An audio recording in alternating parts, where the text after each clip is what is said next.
Hello, everyone. Sorry about that technology these days, right? We just can't get used to it. But I was muted there for just a second. But welcome everybody. Good morning, good afternoon, good evening. I know we have educators, experts, researchers, advocates from all over the world that are tuning in to really learn about some good practices, some of the work that is going on around the globe, and of course also here in the United States when it comes to the Seal of Biliteracy. So I want to welcome you all to this panel discussion, providing English learners with greater access and pathways to the Seal of Biliteracy. I'll introduce myself in just a second, but I wanted to acknowledge some of the experts that we've seen earlier today, from Steve Kaufman, who just concluded, to earlier this morning, that keynote opening session on language revitalization efforts. We really have a lot of opportunities here. And so we're hoping that you can join us on this conversation about a specific population of multilingual students, English learners. So going over a few background here to learn a little bit about our panelists and myself. My name is Sam Aguirre. I'm the director of WIDA Español and the assistant director of consortium relations at WIDA. And as part of the work that I do, I support everything from the professional learning to the development of standards to even looking at opportunities for assessment specifically in Spanish, and of course the broader WIDA consortium on the English language development side of things. And as I mentioned, this is a panel that we're going to be having here, a bit of a discussion. And so with that, let's meet some of our panelists that are going to be with us. We'll kick it off with Melody Becker. Now, Melody, whom you see on your screen now, she is the EL and Modern Language Director at J. Sterling Morton High School in District 201 out of Illinois. She's been doing this work for quite a while, and they provide a lot of great supports and opportunities for their English learners to receive the Seal of Biliteracy. And as we go through our discussion, we're going to learn a lot more about her and the work that she does out there. Our other panelist is Jessica Cano. Jessica is the bilingual coordinator at a three-school Heritage Academy High School. She's out of Albuquerque Public Schools in New Mexico. I've had actually the opportunity to work closely with Jessica earlier this year as they were getting ready to award their Seal of Biliteracy, both at the district and the state level. And I know many of their students also apply for the global seal. So she'll be sharing a lot about that with us as well. Our third panelist is Brad Evans. He's an English learner and assessment coordinator at Odyssey in Nevada. And he's also going to be joining us today to bring in a lot of the discussion when it comes to the assessment and how that integrates into ELs in their work with us. And I'm going to ask our panelists to, if you can possibly keep yourself on mute and then unmute yourself as you start responding to our questions, just so that we can have good audio for all of our audiences out there. So thank you for that. All right, so let's start this conversation. A little bit of background. So I know we have a lot of international folks here with us today. So I do want to go back and spend a little bit of time as to the EL, that English learner. And what do we mean by that? I'll start off by saying that in the United States, about 10% of all of our students in grades K through 12 in our public schools are considered English learners. And this is a number that goes up and down, it fluctuates, but it's roughly about between 10 and 12%. Now, English learners are those students who are tested for English language proficiency, and they are recognized to need additional supports so they can engage fully with academic content.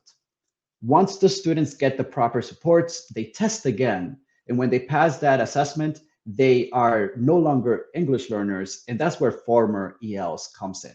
And so then that gives us the opportunity to look at the students that are actively receiving those supports for additional English content, and those students that have been receiving it for a while and probably may no longer be receiving it because they're former ELs. So that's where our conversation is going to be about today, and figuring out how do we support them in getting this bigger access to the pathways to the Seal of Biliteracy. The last thing I'll mention is that a lot of the Seal of Biliteracies, of course, are awarded at the high school level.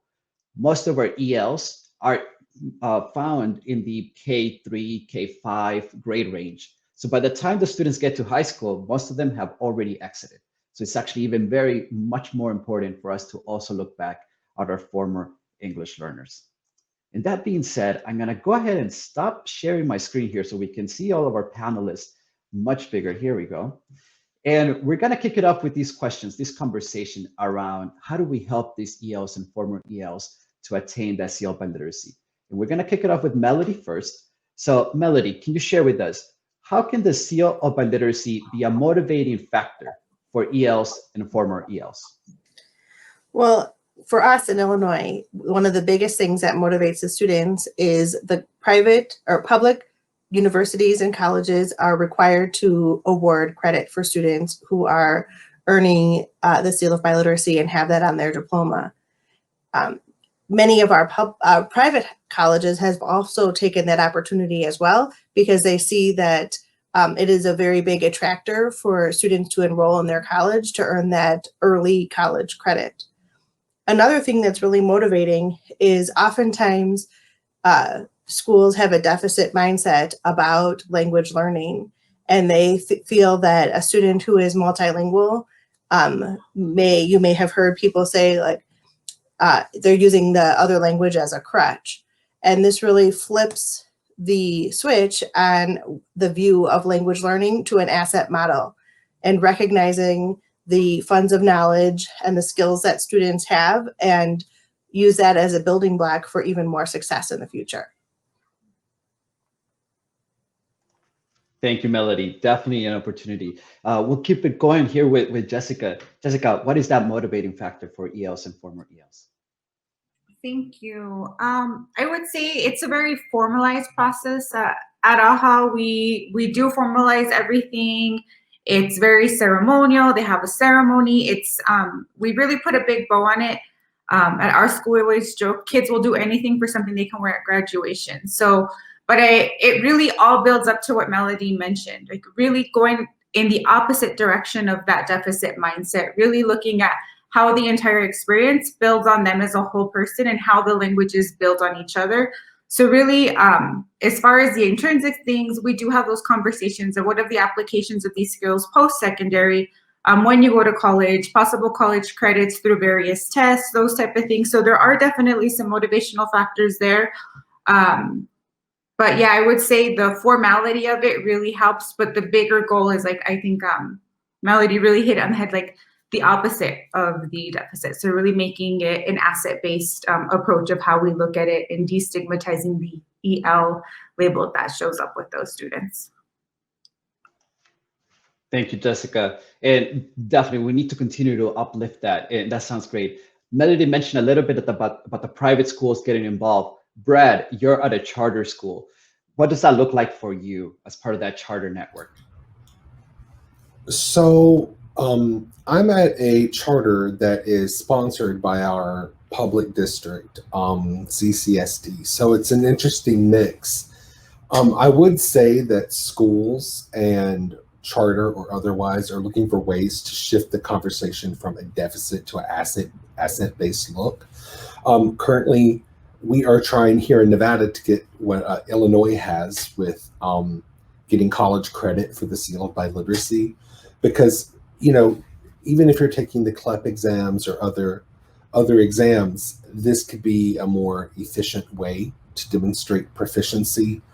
And so I also agree with Jessica that we have at our school, we have kind of a small amount of recognitions, and one of them, if you have the Seal of Biliteracy, you get to sit on stage with the panel, and that's a huge motivator.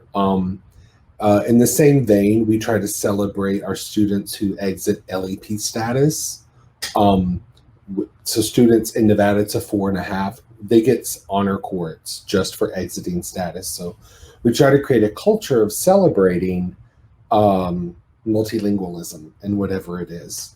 So I think that's part of it. And I think there is a label on students, particularly long-term learners, you know, and I think shifting that to an asset that, oh, look, I already have 6 college credits under my belt. Hey, wait, if I take another test, that's my freshman year.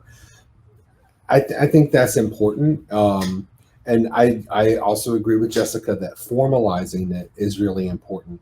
Just whatever stakeholders are there to recognize the effort of managing 2 languages is, and to celebrate languages as something useful and helpful. Also, I think one particular avenue could be, what are employment opportunities? If you were able to have a seal of biliteracy, maybe that's enough to say, I'm able to translate for you when you need it. And I think having some sort of network of recognizing translation, at least here in Nevada, for that is more accessible to more people. And Seal of Biliteracy, for me, is kind of the perfect solution for that. Thank you, Brad. And one of the things that I hear with this uplifting of the bilingualism and the multilingualism of our students, it doesn't happen on its own, right? It's a very organic process that happens, and it starts with the schools, it starts with the community. So we're going to go on to our next question here. We're going to kick it off with Jessica Cano. Jessica, what role do teachers and administrators play in supporting both ELs and former ELs for attaining the seal? Thank you, Samuel. I think it's really the whole school approach. So we really have a whole dual language approach. We all understand that we're really guided by those the three pillars of dual language education. So all having that same mindset, and all of the teachers know that culminating factor and how their course can be designed to help support that. Having those small translanguaging mini lessons to tie the languages together. So these are things that happen in both coursework. So in a Spanish language arts course and a Spanish content course, in an ESL class and an ELA class, because multiple students, so not just current ELs, former ELs. So in a social studies class, so really looking at what are the elements that are happening, and then from an administrating point, making sure that we have all of the resources we need. So are we hiring enough teachers that are certified to teach this? Are we not overstretching our EL teachers? So making sure that there's equity amongst the teachers and the students, so that the teachers get a really rich experience and not an exhausted teacher. So really looking at the structure as a whole, but looking at it from a big point, really make sure that things are designed around the EL learner, and that the bilingual students who are not ELs benefit from it, but really looking at it from that vantage point. I think sometimes we say, like, whatever's left over, they'll get it, but no, it's really looking at it and designing from looking at them as our target audience and everybody else benefiting from the focus that those students receive, I would say, is part of the many responsibilities that us as teachers and administrators have for these students. Most definitely. Thank you, Jessica. And it does become a combination of many things. Brad, same question for you. I know you're going to have to remind me how many schools you work with, but what does that look like as well as part of your charter work? So Odyssey, we are K-12. So we have 3 schools, elementary, middle, and high. And we are part of the larger CCSD family. We are a charter option within. So it's really, I think, the role, and I'll speak as an administrator because that's my role. It's important to formalize and celebrate that administrators take that step to show that multilingualism, bilingualism is an asset, it's a gift, it's something you work for just as any other skill, and it's a critical and valuable skill. And that includes our world languages teachers, right? I think it's important to promote the Seal of Biliteracy. Many students, for example, we have a family that happens to speak Swedish, and when I had the conversation with them, because one of their students tested out of EL status, I said, we need to talk about options in elementary right now for keeping your Swedish literacy up so you can get that Seal of Biliteracy. So when I work with younger families, I let them know, let's plan for it. In high school, I let them know, hey, it's just a quick test and you get this great seal. So I think as administrators, we need to promote and let students know that it's an option and prioritize it. There are a lot of tests, but this one can actually bring some sort of a qualification to students that I think is very helpful for them after graduation. Most definitely. Yeah, it's once again a combination of many things. I know Melody also supports many teachers, and of course administrators as well at the school levels. Melody, talk to us about that, but the role of the teacher, the role of the administrator in your district in Illinois. So I think one of the main things that helped us to get the ball rolling well was that our superintendent was very supportive and helped to was interested in learning about what we needed to do and helped to clear a pathway for us to move forward. It is very, very important that there is a clear support as a priority communicated to the stakeholders so that it is easier for implementation. In 2016, our school district was recognized as the middle level AP District of the Year. And why that's important to our experience with the Seal of Biliteracy is the College Board has a very clear purpose statement about equity and access and how do you increase opportunities for students. Our high school has a high level of low-income students.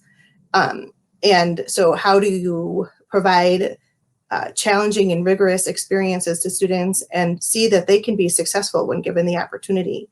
And so we really used our model for success in AP to translate into the Seal of Biliteracy. And one thing that was a very big support coming from the district level was that there are some tests for students to qualify for the Seal of Biliteracy, and our district absorbed the cost. So when students step forward and say that they're interested in pursuing the Seal of Biliteracy, cost is not an obstacle for them. We also provided quite a bit of professional development. In about 5 years ago, we began a role called the Biliteracy Coach to join our team of instructional coaches.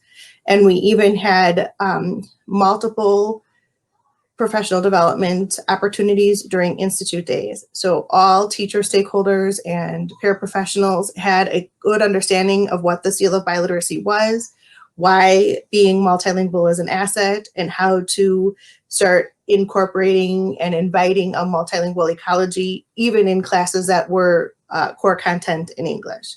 So that we're not talking about the Seal of Biliteracy for one subgroup, but something that is for the whole school, and that really normalizes being multilingual as an asset.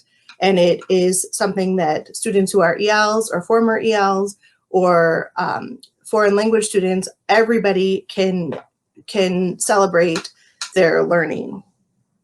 And then the last thing I wanted to say was that it's a path of continuous improvement. So you kind of have to just get started and start finding allies and start, building your army, your coalition of like-minded people. Sometimes people feel a little downtrodden, that they might feel crazy, that their ideas about multilingualism as an asset is like not true. And that group of teachers and administrators also need to be supported to say, like, you're on the right path and we're in this all together. And then as a group, the voice is louder and you can get more advocacy going with more people speaking on behalf of the students. Thank you, Melody. That's actually a great segue for our next question. But before we jump on that one, I do want to acknowledge some of the comments that are being sent in by our audience members. Continue to bring those in. We will have a Q&A session in a few minutes, so we want to address some of those. So we'll definitely get to that. But continuing this conversation, and Brad, we're going to kick it off with you this time. So talk a little bit about the role of the parents and the community in making this happen.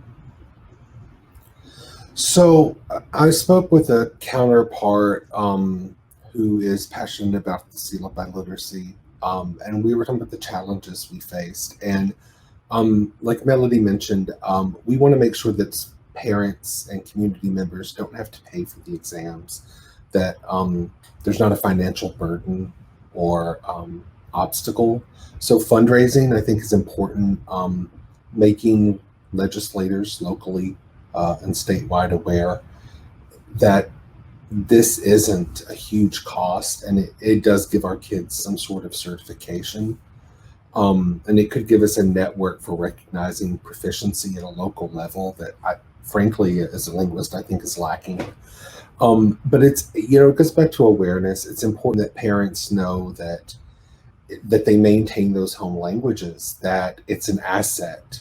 Going back to the asset discussion, a lot of parents will say, well, I want my kid to speak English. I don't want them to speak in Spanish, or I want to make sure they're going to be successful here.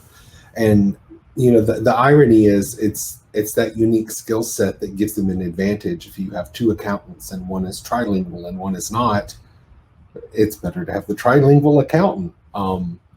So I think it's about educating parents and community members. And I think some of the formalized things we do to celebrate and recognize that kind of bring that awareness. But one often held perception I have of minority language speakers is that you can only do the test in Spanish, maybe French.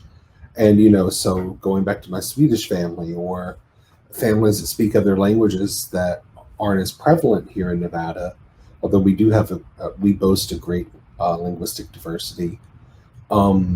We have to educate them that there are many options, and many different language options. So I think it's about educating them that it exists, what it entails, and then working to remove the financial hurdle. Thank you, Evan and Brad. And you touch on a few different things I'm going to bring up in just a second, but I want to hear from both of our other panelists as well. So Melody, back to you. What does that look like in Illinois with your parents and your community? What are you doing? As you were talking, Brad, it just really reminded me about how important relationships are. And not only the relationship between the family and the student, but the whole family's relationship with the school and community. And oftentimes when language is viewed as a deficit, it's very hard for the families to participate and feel part of the school community. And so by really honoring parents and acknowledging that they have funds of knowledge and experiences that can inform our work at the school helps them to really feel like they can give something to the school community, and that the knowledge and culture and traditions that families have is a beautiful gift for their child, and that they're not hampering their child by making sure that the home language is strong. And I think that really resonated with our families. We have a bilingual parent advisory committee, and within that group, we started, a little bit more education, but mostly listening to parents' experiences and interests and hopes for their children. And having that voice really helped to make a lot of headway about why it's important not only to have the Seal of Biliteracy, but we need to have a pathway for students to prepare in high school. Like Sam said at the beginning of the intro, there are a lot of high school students who are either former English learners or current English learners who are growing up as, emergent bilinguals, but their English language is nurtured more at school, and their Spanish language is maybe pushed down, erased, not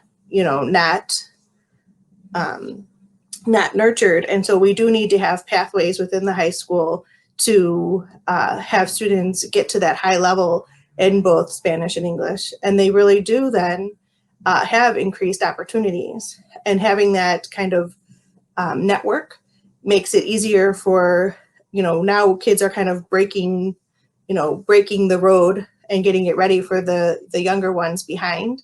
And they are telling stories about how they went for a job opportunity, and when the boss found out that they had the Seal of Biliteracy on their diploma, they didn't get the entry-level position. They got a higher level position with more responsibility and better pay because of that certification.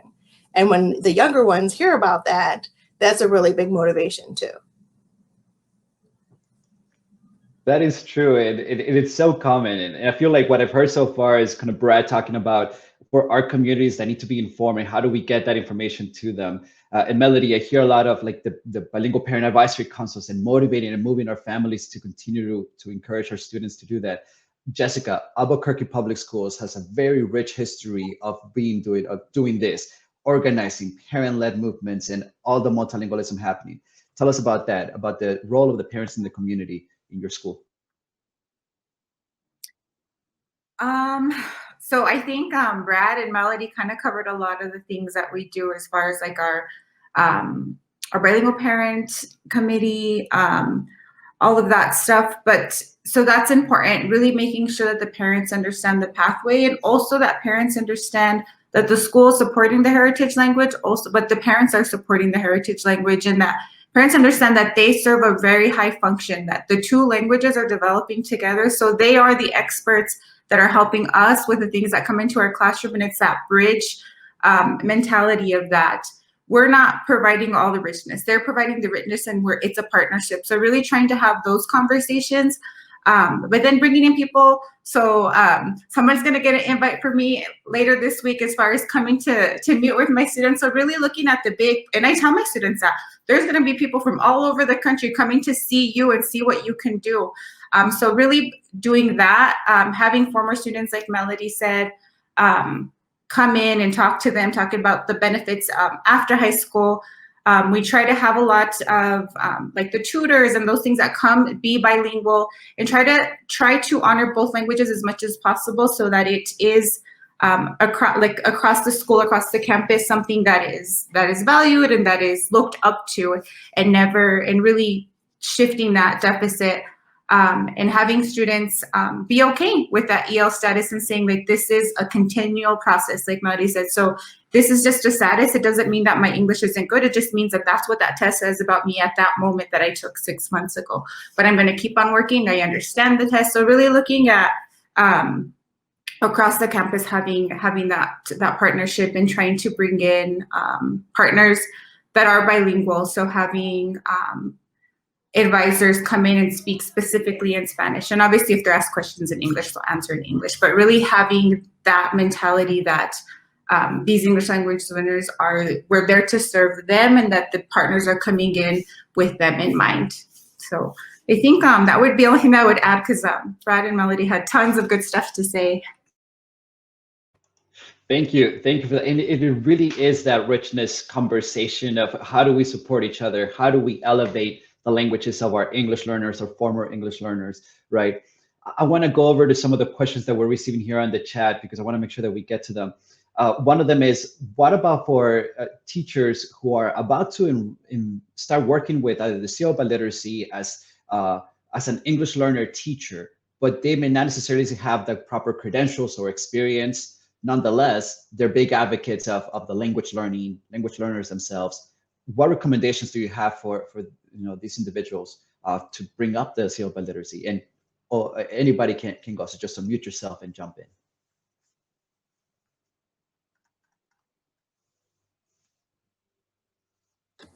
Well, it sounds like you're talking about me when I started teaching. So I think the most important thing is to really get to know the students and be a good listener, and make sure that the kids know that you really care for them and that you want the best for them. And once you have that and the support of the parents, it will be easy to take one step to the next step to the next step in the journey for students learning English, and also for implementing a Seal of Biliteracy program. I always tell in my story that the students are the ones who taught me Spanish. I graduated from college with a Spanish minor, and I spoke Spanish at the university level, but when I was with the kids, I really learned a lot from them. And I also learned that that's how you create a culture for learning. You are not the only person who has knowledge in the classroom. The students have a lot of knowledge and experiences that can inform and create a very beautiful learning environment. And you just go from there. Anything you'd like to add to that, Brad or Jessica? I'd like to add just modeling that we're all language learners in some way, at some level, at some point, whether we're like Steve and we want to acquire many languages quickly, or we just want to get our home language to a certain level, or get really good at scientific language, or learn mechanical language. I also did a minor in Spanish in college and major in French and didn't walk away with proficiency until I lived abroad. And, you know, I always modeled to my Spanish speaking students that my Spanish is terrible. I can get by. We can laugh at my Spanish, but we're all learners. And I think creating a culture that we're all learning and that it's a good thing to try and learn a language. I think that models it, and I think it shows to community members, stakeholders, administrators, teachers that it's worth doing and that it's fun and that, you know, it's not about memorizing conjugation tables. You know, I think that's important because a lot of people associate language learning with rote memorization, and, you know, the research has shown us that in practical experience that doesn't work. Most definitely. Go ahead, Jessica. Hi, sorry, Samuel. No, just to add, I think what Brett said is just research-based. All of the research shows that this model works. It's good for the students. It focuses on both their languages, on their development. So I think that will sell itself to any administrator anywhere. And then, like what Melody and Brett said, giving those kids opportunities to share their testimony, to share their experience. So I always share mine because I was an English language learner learning up. My parents did value my first language. I wasn't spoken to in English, even though I had bilingual parents. I didn't know my dad spoke English until I was like in middle school, and I still can't speak to him in English. So I was lucky that way. My parents didn't know the research behind it. They just wanted me to be able to speak to my grandparents. But I think sharing those experiences and then sharing with them my language loss. I was not confident in my first language as a high schooler. It wasn't until college where I went and got a major and I learned how to really read and write and be proficient. Then I felt comfortable again with my own first language. So really sharing that, because I also have students who have that shared experience, who are English language learners and have language loss. So I think Brad gave an example of that. Well, I really want my kid to learn English. I need him to be successful in this country. So really sharing that experience so the kids know that they're not alone and this is normal. It's something that happens to lots of us, and really then benefiting from it. So once the kids are able to share, the kids tell themselves. Someone knows, any one of my students, I'm confident, you just talk to them and they'll tell themselves. So this is amazing. All kids should be like this because they're so confident after the experience. But really giving them the opportunity, but starting with that research, because the research also sells itself.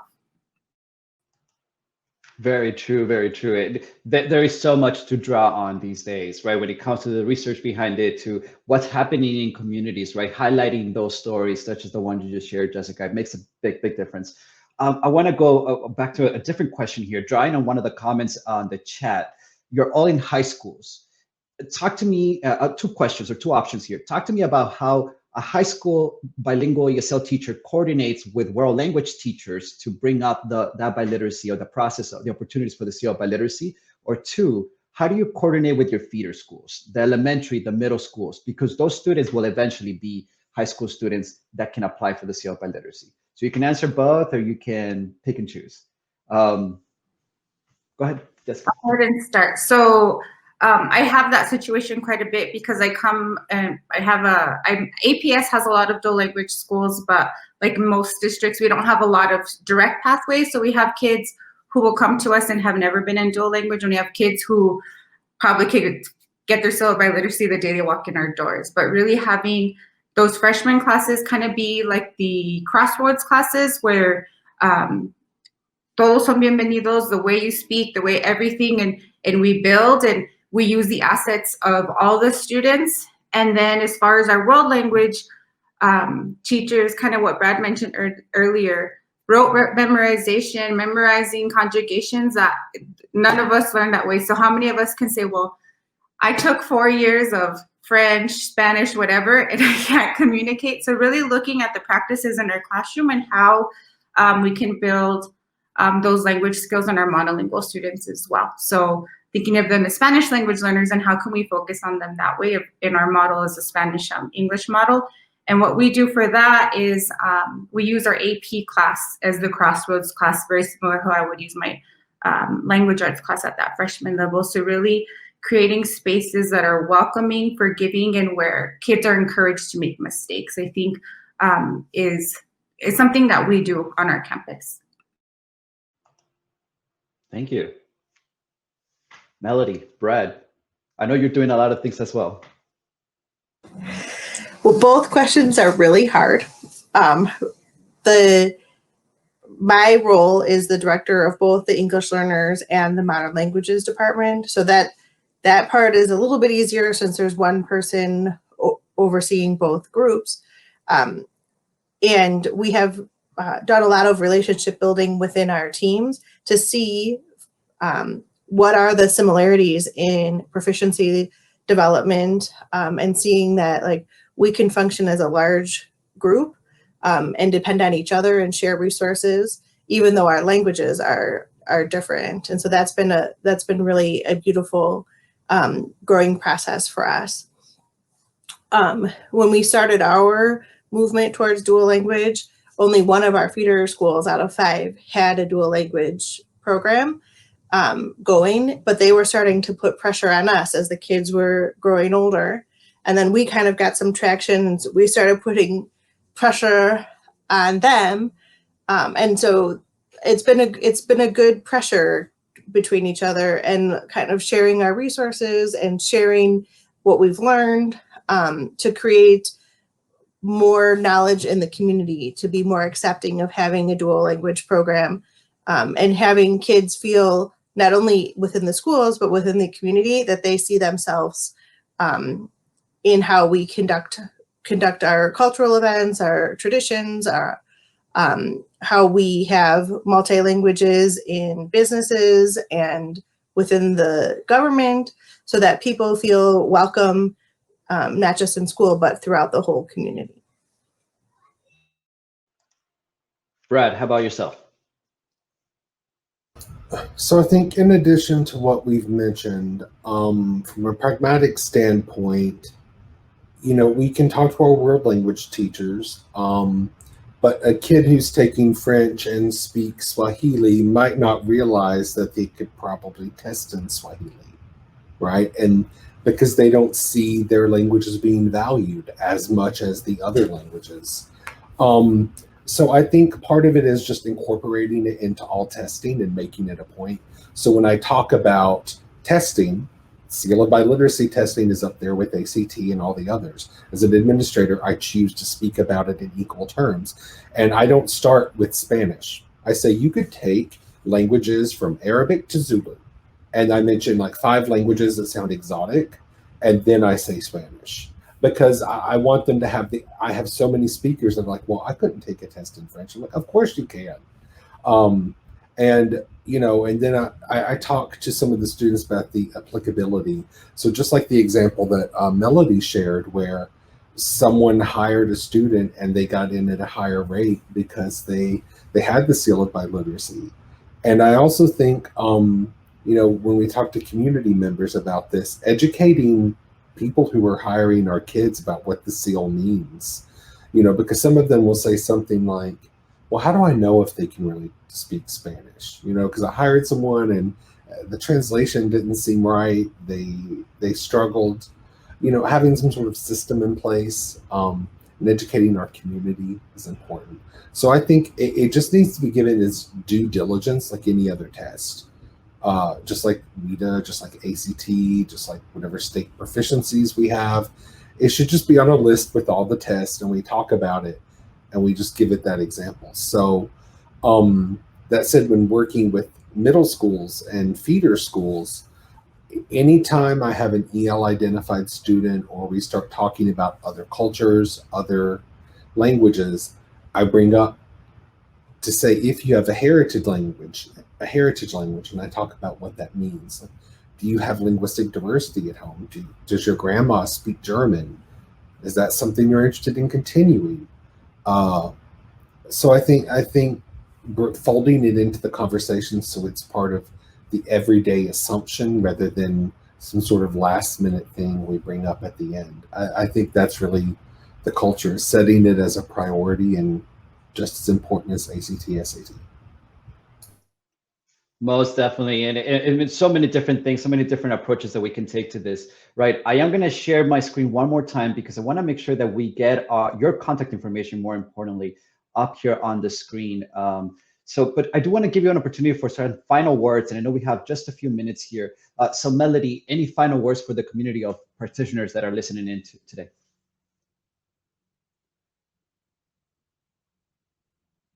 Well, I just want to say thank you for inviting me, Sam. It is always great to see you and to talk about this this very important topic. It has really given us, the Seal of Biliteracy has really given us some momentum to the work that we're doing, and I really enjoy talking about it and meeting these great panelists. Awesome. Thank you. Jessica, same for you. Any final words before we conclude right now?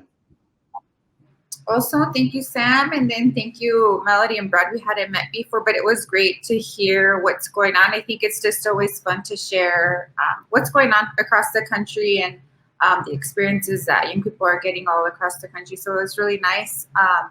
Just to those who ask like how to get started, just start small, try to get funding for the testing, and then just go, and the kids will take advantage of it, and hopefully it'll grow. But I think this has been a great experience for us, and it's continually growing. So I think as long as you celebrate it, the kids will come and it'll be great. Very true. Very true. Brad. I'd also like to say thank you so much for inviting me on this panel.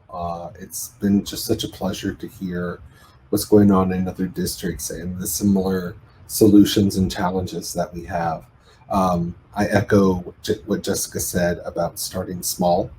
I would add, even before funding, start generating interest, because if enough students start discussing how interested they're in, it's also easier to get funding.